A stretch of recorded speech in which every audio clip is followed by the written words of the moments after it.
మీ business ను develop చేసుకోవాలి అనుకుంటున్నారా? మీ పరపతిని పెంచుకోవాలి అనుకుంటున్నారా? అయితే ఓకే టీవీ ద్వారా ఎల్ బ్యాండ్, ఆస్ట్రన్ band ad, scrolling ad, ad with voice overs, logo bug, video ads ద్వారా మీ యాడ్స్ ను పబ్లిష్ చేసుకోండి. సంప్రదించవలసిన ఫోన్ నెంబర్ 8520917933. తెలంగాణ ప్రజలకు నమస్కారం. ఈరోజు తెలంగాణ ప్రభుత్వంలో 3 రకాల ఉద్యోగాలు ఉన్నాయని చెప్పేసి ఇదివరకు మనం మాట్లాడుతున్నాం. అందులో ఒకటి ప్రభుత్వ ఉద్యోగులు, రెండోది కాంట్రాక్ట్ ఉద్యోగులు, మూడవది అవుట్సోర్స్ ఉద్యోగులు. ఈరోజు ఇంకో ఉద్యోగులది నేను దాదాపు 520-70 ఆఫీసులు తిరిగిన, దాదాపు 80కి పైగా గురుకులాలు, ప్రభుత్వ పాఠశాలలు, కళాశాలలు తిరిగిన. అయినా కానీ నేను నా మేనిఫెస్టో మార్చి 9వ తారీఖు రూపొందించిన. అంతకుముందు 3 రోజులు తిరిగిన తర్వాత నేను దాదాపు 50,000 ప్రతులు హార్డ్ కాపీ పంచిన. సాఫ్ట్ కాపీ అయితే చాలా షేరింగ్ అయింది.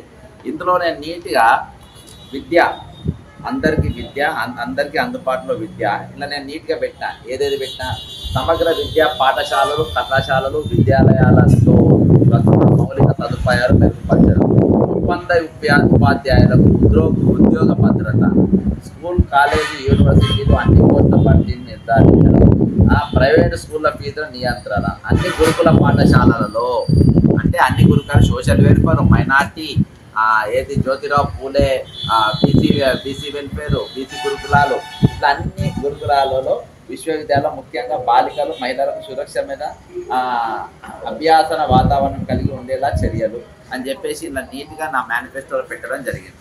అయితే ఈరోజు నా దృష్టికి నేను పోయే ప్రయత్నం చేసిన బీసీ గురుకులాలకు, కానీ నాకు అందులో అవకాశం దొరకలే. ఒక దగ్గర పోయినా నేను మన భద్రాద్రి ఏరియాల, కానీ అందులో నాకు డిస్కషన్ రాలే, వాళ్ళు నా దృష్టికి తెలియదు. అయితే ఈ కాంట్రాక్ట్ ఉద్యోగులు ఏదైతే గెస్ట్ లెక్చరర్స్ ఉన్నాయో, 4వ విధానం ఏంటంటే గెస్ట్ లెక్చరర్స్. అయితే మొదటిది ప్రభుత్వ ఉద్యోగులు, రెండవది కాంట్రాక్ట్ ఉద్యోగులు, మూడవది అవుట్సోర్సింగ్ ఉద్యోగులు, 4వది గెస్ట్ లెక్చరర్లు అన్నారు. అయితే వీళ్ళది ఏంటంటే వీళ్ళది శ్రమ దోపిడీ, వీళ్ళది కూడా శ్రమ దోపిడీ జరుగుతూ ఉన్నది. వీళ్ళు పొద్దుగాల ఉదయం 7:30కు, అంటే స్కూల్లో ఉన్నంత వరకు పొద్దుగాల 7:30కు పోవాలి, మధ్యాహ్నం 1 గంటకు వాళ్ళకి అయిపోతుంది. అయిపోయిన తర్వాత 2 గంటల పోయి మళ్ళీ 4:30 వరకు పోవాలి. ఒకవేళ 2 గంటలకి 4:30 పోకుంటే మళ్ళీ రాత్రి 7 గంటలకి 9 గంటల వరకు స్టడీ అవర్స్ అని వాళ్ళు ఉండాలి. అప్పుడప్పుడు వాళ్ళకు రెగ్యులర్గా మన నైట్ స్టే కూడా ఆడు ఉండాలి. ఓకే, ఇదంతా ఒక దిక్కు. ఇలా శ్రమ దోపిడీ జరుగుతూ ఉన్నది. శ్రమ దోపిడీ ఎట్లా జరుగుతూ ఉందంటే వీళ్ళది పొద్దుగాల 4 పీరియడ్లో మాత్రమే జీతం ఇస్తారు, తక్కిన జాతికి జీతం ఇయ్యరు. 4 పీరియడ్ల జీతం ఇస్తారు. అది 25,000, 26,000 వస్తే అందులో 2,000 రూపాయలు ట్యాక్స్ కింద కట్ చేసుకొని 23,000 వీళ్ళకి ఇస్తారు. కానీ తర్వాత అందరి లెక్కనే వీళ్ళు కూడా జాబ్ చేస్తుండ్రు. కానీ వీళ్ళ దాన్ని అదనంగా చేస్తున్న దోపిడీ ఏంటంటే మధ్యాహ్నము 2 గంటలకి వెళ్ళి మళ్ళీ 4:30 వరకు, లేకుంటే సాయంత్రం 7 గంటలకి రాత్రి 9 వరకు, లేకుంటే రాత్రి స్టే చేయడం. ఇదొక విధానం. ఇంకోటి, ఈరోజు మన దగ్గర హాలిడే వచ్చినా కానీ మనం న్యూస్ పేపర్ ఇంట్లో వేసుకుంటాము. అప్పుడప్పుడు పండుగ, దీపావళికి, దసరాకు దానికి హాలిడే వస్తే పేపర్ రాదు. కానీ మనం పైసలు కట్టినప్పుడు పేపర్ రాని రోజుల్లో కూడా మనం పేపర్ కడతాం. కానీ ఇక్కడ ఏంటంటే ఈడ అత్యంత దురదృష్టకరమైన విషయం ఏంటంటే హాలిడేస్లలో, అంటే ఇప్పుడు ఎండాకాలం 2 నెలలు హాలిడేస్ కదా, వీళ్ళకి జీతం ఇయ్యరు. వీళ్ళకి ఎటువంటి జీతం ఇయ్యరు, హాఫ్ శాలరీ కూడా ఇయ్యరు. అంటే ఈ 2 నెలలు వాళ్ళు పస్తులు ఉండాలి, ఈ 2 నెలలు వాళ్ళు తిండి తినద్దు, ఈ 2 నెలలు వాళ్ళ కడుపు కాలుతూ ఉండాలి. దీనికోసం నర్సరెడ్డి అని ప్రత్యేకమైన MSc కోసం ఉన్నారు, టీచర్ల కోసం. వీళ్ళందరికీ మరి ఆయన ఏం చేస్తుందో తెలియదు, ఆయన ఏం మాట్లాడుతుందో ఏం తెలియదు, ఎవరు జోలిపోతుందో ఏం తెలియదు.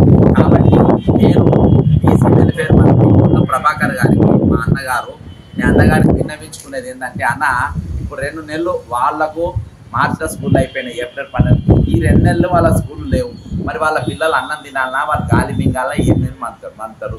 నేను కూడా MLC అభ్యర్థిని, నేను పోటీలో ఉన్నాను. నా సీరియల్ నెంబర్ 41. నాకేమో ఓట్లేమో వద్దన, నాకు మీ కాంగ్రెస్ అభ్యర్థికే ఓట్లు వేసుకోండి, మీ కాంగ్రెస్కే ఓట్లు వేసుకోండి. కానీ ఒక మంచి పని చేయండి, వీళ్ళకి 2 నెలల కనీసం సగం శాలరీ అని. ఎందుకంటే కుటుంబాలు అందరూ హాలిడేస్కు ఆ ఊరికి ఈ ఊరికి, లేకుంటే పుణ్యక్షేత్రాలకు పోతూ ఉంటారు. కానీ ఈ గెస్ట్ లెక్చరర్స్ మాత్రం ఎక్కువ పోకుండా ఉండదు. కనీసం ఇంట్లో ఉండి ఫ్యాన్ గాలి కూర్చుకొని వండుకొని తిందామన్నా కానీ 2 నెలలు వాళ్ళకి జీతం లేక సరైన తిండి కూడా ఉండలేని పరిస్థితి. మళ్ళీ జూన్ వస్తే వాళ్ళ పిల్లలను కూడా స్కూల్లో జాయిన్ చేయాలి, దాన్ని కూడా పైసలు. కాబట్టి ఇన్ని భయంకరమైన పరిస్థితులలో మన విద్యాలయాలు నడపడం అనేది చాలా బాధాకరం అన్న. కాబట్టి నేను ప్రభుత్వానికి విన్నవించుకునేది ఏంటంటే, రేవంత్ రెడ్డి గారికి విన్నవించుకునేది ఏంటంటే, మన రాజకీయాలు అవసరం లే. నాకు నేను గురుకుల వాళ్ళు నాకు ఎవరు కూడా మీరు ఓటేయకండి. దయచేసి నేను చెప్తున్నా, కాంగ్రెస్ పార్టీ అభ్యర్థికే ఓటేయండి.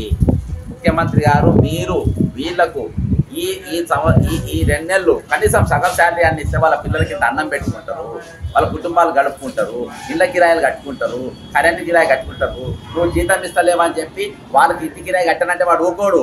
నువ్వు జీతం ఇస్తలేవంటే కరెంటు బిల్లు కట్టలే అంటే వాడు ఊకోడు. కరెంటు పీకిపోతాడు, నల్ల పీకిపోతాడు. ఇంటి పన్ను కట్టడం నాకు జీతం రాలేదు ఈ 2 నెలలు కాబట్టి ఇంటి పన్ను కట్టాలంటే వాడు ఊకోడు.